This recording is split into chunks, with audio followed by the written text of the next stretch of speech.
Comment factoriser un polynôme à l'aide de la méthode par coefficient indéterminé?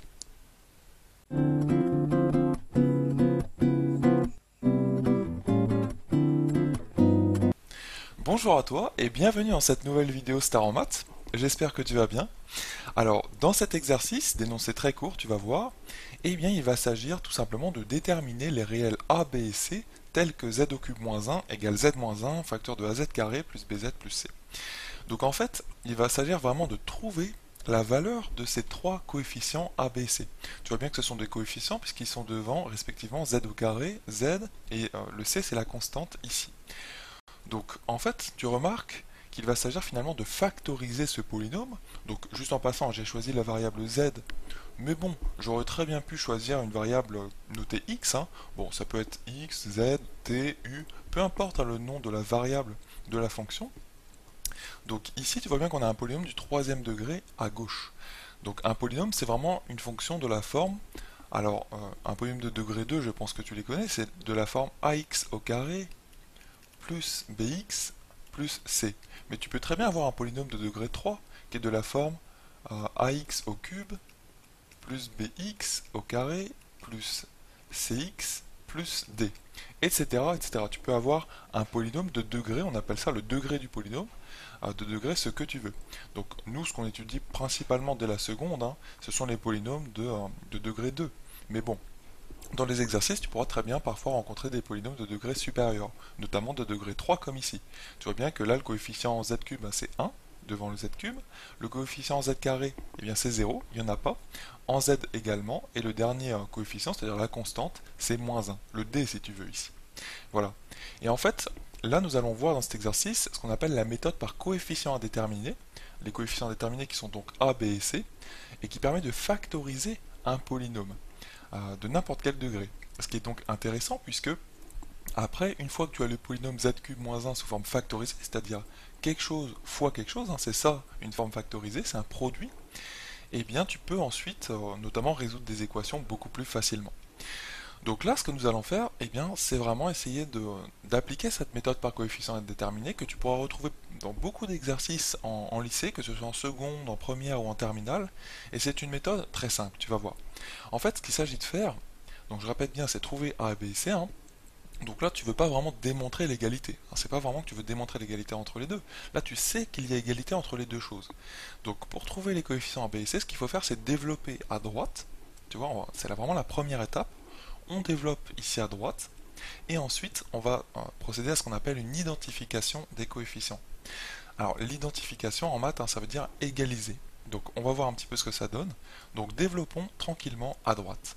Alors je peux mettre les flèches hein, si tu veux pour nous aider au développement. Donc on va déjà prendre le z et on va ensuite le développer, le distribuer si tu veux, avec le az carré, le bz et le c. Et ensuite on prendra le moins 1 et on le développera avec az carré, bz et c.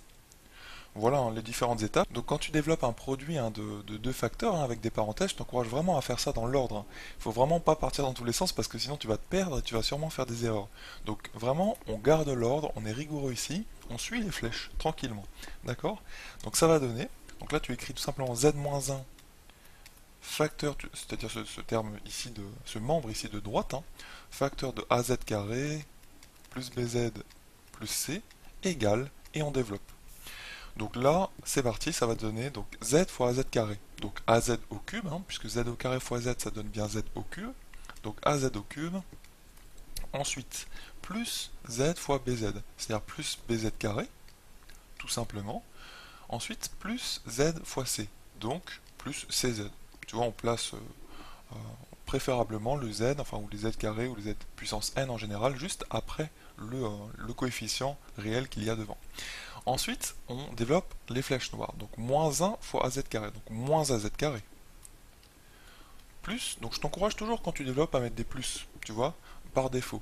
Et ensuite, selon le signe eh bien, des nombres, tu ajustes en fait, tu vois. Donc c'est plus cz, plus, donc moins 1 fois az carré, donc moins az carré, plus moins 1 fois bz, c'est-à-dire moins bz, plus, tu vois, je le dis même sans regarder, plus moins 1 fois c.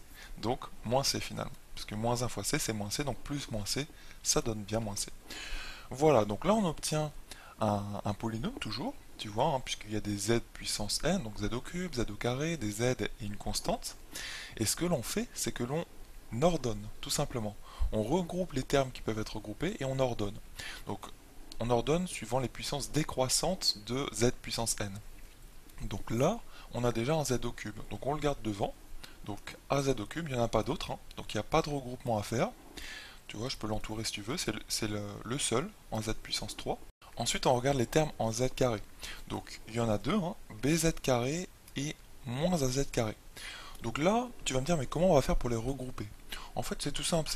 Tu opères une petite factorisation si tu veux. Tu factorises par z carré. Tu vois? Donc ça va te donner plus, je vais ouvrir les parenthèses et je vais mettre le z carré juste à la fin, tu pourrais le mettre au début, hein, z carré fois, et en fait tu vas voir b, ce coefficient-là, moins a, ce coefficient-ci. Voilà, tu vois, on a regroupé finalement tout ça en un seul z carré. Donc là c'est une petite factorisation qu'il faut faire. C'est comme si tu avais par exemple 3z carré moins 2z carré. Tu vois, dans ces cas-là, tu réfléchis pas trop parce qu'il n'y a pas de factorisation vraiment à faire. En fait, 3z carré, c'est-à-dire 3 vaches moins 2 vaches, bah, ça donne bien une vache. Tu vois? Donc b vache moins a vache, ça donne bien b moins a vache. Tout simplement. Tu vois, c'est un petit peu le truc. Enfin, je te parle de factorisation, mais finalement, il n'y a pas vraiment à en faire. Tu comprends? Donc ensuite, on fait pareil avec les termes en z. Donc j'en vois deux, il y a cz moins ici bz. Donc finalement, tu fais la même chose, hein. Ça donne plus c moins b, entre parenthèses, le tout facteur de z. Et enfin, on a notre petite constante, que je vais entourer en mauve, qui est moins c qui traîne derrière. Et tout ceci, hein, c'est notre polynôme de degré 3, puisque tu vois ici qu'on a une puissance 3 au-dessus du z. Peu importe, hein, comment ça s'appelle comme fonction, mais bon, c'est juste pour te dire que c'est un polynôme de degré 3. Et en fait, il faut qu'il soit égal, j'allais dire l'identifier, à z au cube moins 1. En fait, c'est ça que ça veut dire identifier en maths. Tu vois, quand tu dis identité remarquable, on aurait pu les appeler tout simplement égalité remarquable. Parce que identifier en maths, ça veut dire égaliser. Donc là, on veut égaliser, si tu veux, identifier ce polynôme de degré 3 avec celui-ci, en orange. Donc ça, on veut que ce soit égal à z au cube moins 1. Et donc tu remarques, hein, que j'ai placé z au cube et moins 1 juste en dessous, et bien des nombres auxquels ils doivent être égaux. Parce que en fait notre polynôme orange ne comporte pas de termes en z carré ni de termes en z. Donc en fait, je pense que tu comprends petit à petit que ces coefficients-là, le b-a et le c-b vont devoir être égaux à 0, vont devoir être égaux à 0. Ensuite, tu vas comprendre aussi que le a ici, bah, il va devoir être égal à 1, puisque tu vois que le az au cube doit être égal à z au cube. Donc le a doit valoir 1 tout simplement. Et le moins c doit valoir moins 1, parce que c'est l'unique constante, si tu veux, qui reste dans notre polynôme. Donc c'est là quelle est l'identification. C'est ça la méthode par coefficient déterminé. Tu vois, on identifie les différents coefficients. Donc en fait, on obtient une sorte de système, si tu veux. Donc là, on a 4 choses à identifier. Donc ça égale ça. Le b-a facteur de z carré égale 0z carré, parce qu'il n'y en a pas. Tu vois, 0z carré, je peux le mettre. Plus 0z. Voilà, donc le c-bz doit être égal à 0z, et le moins c doit être égal à moins 1.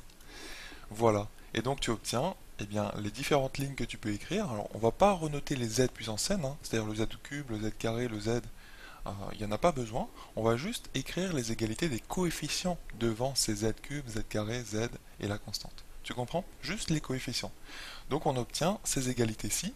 Donc a, eh bien, doit être égal à 1.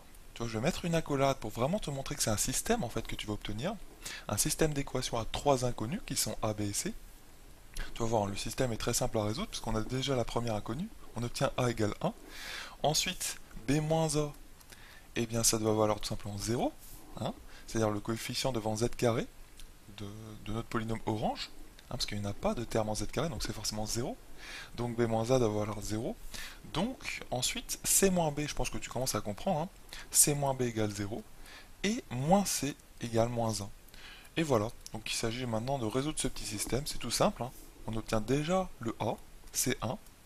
Et ensuite pour le c, eh bien moins c égale moins 1, ça veut dire que c égale 1. Hein. Tu peux très bien multiplier cette égalité par moins 1 des deux côtés, pour enlever les moins si tu veux. Et donc tu obtiens bien c égale 1. Voilà pour la troisième inconnue, pour c. Et ensuite pour b, ben, on va utiliser par exemple la deuxième équation, b moins a. Donc là si je remplace a par 1, c'est-à-dire le 1 qu'on avait trouvé juste avant, eh bien b égale 1, je peux passer le moins a à droite, donc b égale 1. Voilà, b égale 1. Et là ça y est, on a nos trois inconnus. Alors ce que tu peux faire, c'est que c'est vérifier ça dans la quatrième équation qu'on avait obtenue, parce que tu vois qu'on a c moins b égale 0, et ça on ne l'a pas utilisé, on ne l'a pas exploité cette équation.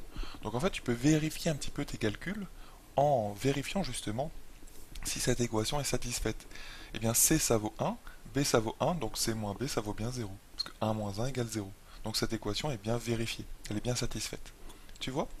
Donc voilà nos trois inconnus, nos trois coefficients.